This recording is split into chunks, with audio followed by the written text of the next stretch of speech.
We got to understand here the educational program that you have to be able to figure out whether it will go on the right lines where the people will end up in a situation where they can be able to really control themselves. You understand what I'm saying? With no education, the people that take this local foundation start stealing money because they won't be really educated to why it's a people's thing anyway. You understand what I'm saying? With no education, you have neo-colonialism instead of colonialism, like you got in Africa 9, like you got in Haiti. So what we're talking about is there has to be educational program. That's very important. As a matter of fact, it's so important for us that a person has to go through 6 weeks of our political education before he can consider himself a member of the party, able to even run down ideology for the party. Why? Because if they don't have an education, then they're nowhere. You dig what I'm saying? They're nowhere because they don't even know why they're doing what they're doing. You might get people caught up in the emotionalist movement. You understand me? You might get them caught up in because they're poor and they want something. And then if they're not educated, they want more. And before you know it, they'll be capitalists. And before you know it, we'll have Negro imperialists. This educational process is necessary, and it's the people that will cause the revolution, and it's the people that will cause the change in the country. It's simply the vanguard of the revolution, and we plan to teach the people the strategy and the necessary tools to liberate themselves. Bad elements. These are those who don't show through actions good morals, virtues, and uncompromising principles. And they're usually benefiting from liberalism. Some may see them not being in good character, but they tolerate them, whether it be for numbers, whether it be to have a friend, a mental, emotional connection. Bad elements are those who come and say they're one thing, but they do the polar opposite of what they claim to be. The organization, per definition of what the organization stands for, may mean well. It may be revolutionary, but the bad elements are groupings or persons or a person who deflects revolutionary ideology, is not politically sound, and as Thomas Sankara said, since they're not classically trained in the arts being revolutionary ideology, they're only engaging in mere thuggery. Due to them not studying or being somewhat knowledgeable, they have not became the new man or the new woman through the Cultural Revolution. They're the same old reactionary they were before joining, and they use these organizations as a front to thieve, to swindle, to scam, to coerce others to do things that are not politically sound and are not morally right. Bad elements. I was taught that the state has psychological profiles on us, and especially those that decide to take on a revolutionary mindset or to try to lead the people towards self-determined manners, and they do that to exploit those that are uninformed or uneducated or are not politically astute or are armed with a particular politic. So the system cannot operate the way that it operates in its degrading, oppressive way without the participation of not a few, but the masses. Many, many, many, many, many people have to believe in their definitions, their values, their morals, their principles, believe in their laws. And it requires that participation. It requires us to actually acknowledge and actually give I guess like prudence to actually what they're dishing out. If we call 911, it legitimizes that we need 911 as a system, right? If we all go sign up for driver's licenses, we need those to drive, they require it, but it still just legitimizes their system. Everything that we participate in, each and every levy, fine, law or ordinance that we obey, so to speak. So I think that some of the bad elements are just the ones that are kind of actively participating in that system, or wanting to participate, happily participate, see no contradiction with participating. We're behind the enemy line right now, so obviously we have to live under this system right now. But on the way to liberation, there are ways to resist. And I think that some of these bad elements refuse. And maybe it's because of that psychological profile that the state is exploiting in them. Maybe the state is able to bribe them through, a good job, a good car, a nice house. Who knows what that bribe is that, is able to keep us complacent. It's really a fear of no stability.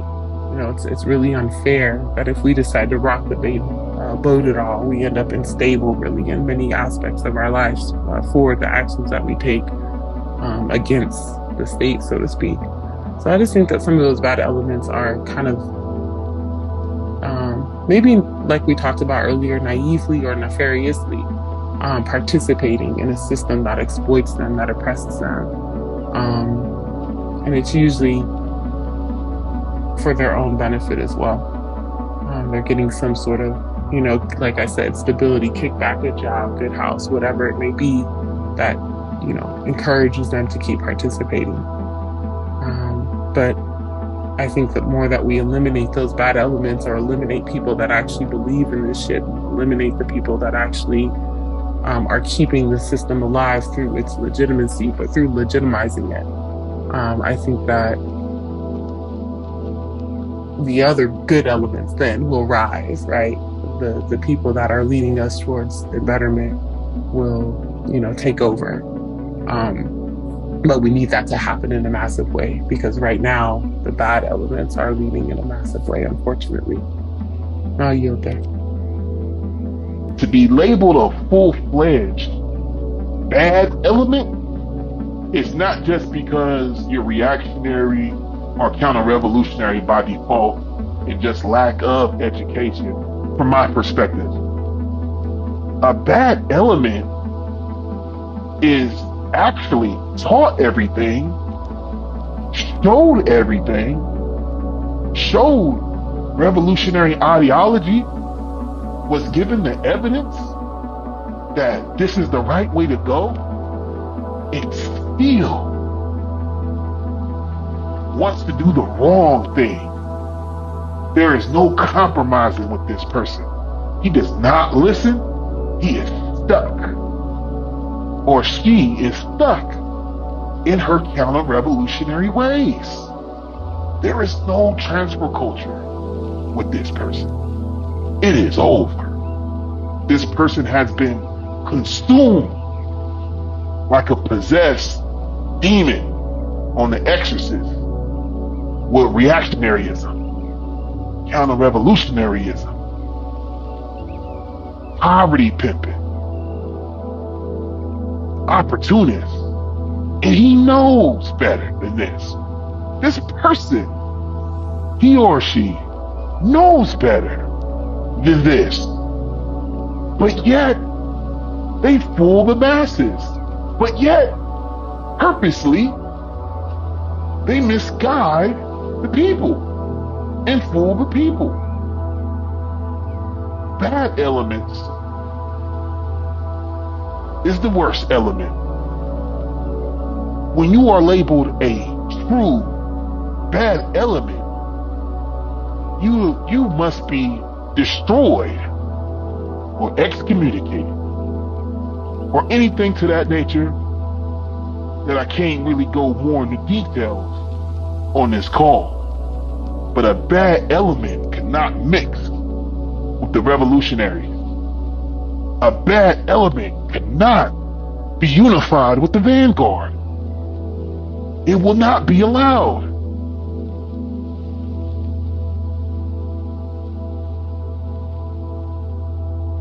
Liberalism manifests itself in various ways.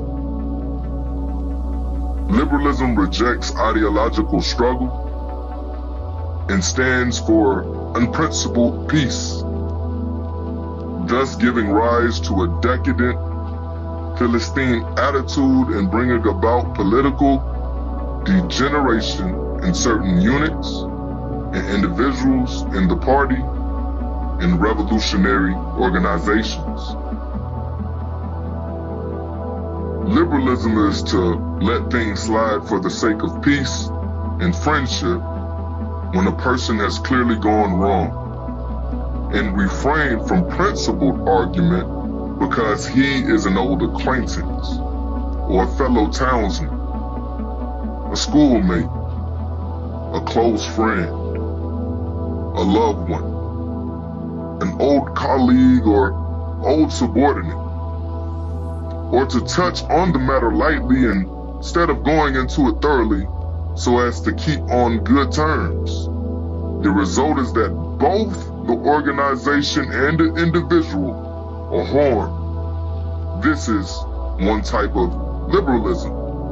It is to indulge in irresponsible criticism in private instead of actively putting forward one's suggestions to the organization, but to say nothing to people to their faces, but to gossip behind their backs, or to say nothing at a meeting, but to gossip afterwards. It is to show no regard at all for the principles of collective life, but to follow one's own inclination. This is a second type of liberalism. It is to let things drift if they do not affect one's personally. It is to say as little as possible while knowing perfectly well what is wrong. It is to be worldly wise and play safe and seek only to avoid the blame.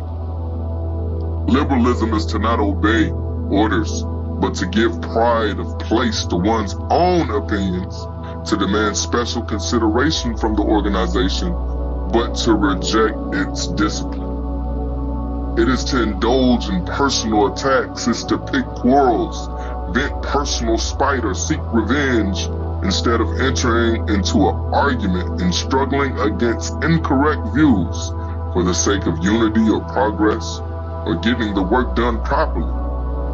It is to hear incorrect views without rebutting them, and even to hear counter-revolutionary remarks without reporting them, but instead to take them calmly as if nothing had even happened. It is to be among the masses and to fail conduct propaganda and agitation, or speak at meetings or conduct investigations and inquiries among them, and instead to be indifferent to them and show no concern for their well-being, forgetting that one is a communist and behaving as if one were an ordinary non-communist. It is to be as though as one is saying they're a revolutionary black nationalist, but behaving as if one is not even a revolutionary black nationalist. It is to say that one is a new African revolutionary nationalist, but behaving as one is a non-new African revolutionary nationalist. It is to say one is a socialist, but then act as though one is a non-socialist. It is to say one is for black power, but then do everything that is in contradiction to black power. It is to see someone harming the interests of the masses and yet not feel indignant or dissuaded or to stop him or reason with them, but to allow them to continue. It is to work half-heartedly without a definite plan or direction. It is to work perfunctorily and muddle along, so long as one remains a monk or one goes on tolling the bell. It is to regard oneself as having rendered great service to the revolution, to pride oneself on being a veteran, but to disdain minor assignments while being quite unequal to major tasks, to be slipshod in work and slack in its study. It is to be aware of one's mistakes and yet make no attempt to correct those mistakes. It is taking a liberal attitude towards oneself. We can name more, but these 11 are the principal types. They are all manifestations of liberalism. Liberalism is extremely harmful in a revolutionary collective. It is a corrosive which eats away the unity, undermines the cohesion, causes apathy and creates dissension. It robs the revolutionary ranks of compact organization and strict discipline. It prevents policies from being carried through and alienates the party organizations from the masses which the party leads. It's an extremely bad tendency. Liberalism stems from the petty bourgeoisie selfishness. It places personal interests first and the interests of the revolution second. And this gives rise to ideological, political, and organizational liberalism. I yield. Free to land. Tanisha, can you please give me your perspective on why it's important to combat liberalism? Liberalism is destroying and has destroyed, our movements and our effort. Like we talked earlier about, the poverty pimps and the opportunists and grabbing the mic and shoving them off the stage and pushing them out of our communities. That is combat liberalism. We have to be non-apologetic in that. We have to stay active, be proud of what we're doing, and staunchly go through issues thoroughly, not just kind of skimming the surface of them in order to save people's feelings or what have you. We're on the right side of this. We're on the right side of history. We're on the right side of ideology. We're on the right side of what we're pushing for a new African revolutionary nationalism and a revolutionary ideology, and having those principles and morals and values in place. We're doing the right thing. So people that are on the other side of that are pushing ideologies or perspectives or definitions or religions or any of that contradicts or that in any way slows the work down, that interferes, that combats us, has to be battled with toe-to-toe. So anything that challenges what we're taught, what we're supposed to be doing, we need to be pushing up against. We need to be asking questions. We need to be kind of digging deep. Where did we get that from? Who taught us that? Why do we believe that? Why do we feel that? Was it probably based in something that was historically or culturally wrong? Something that enslaved and oppressed our ancestors and the indigenous and the enslaved before? Was it rooted in that? Because if it is, we need to be pushing against it. We need to be challenging it. And that takes practice every single day to kind of realize that we are indoctrinated. We have been programmed in a sense. So we have to actively fight against that. And sometimes that hurts because we have to push against our friends, our family, our loved ones, teachers, colleagues, people we may respect normally.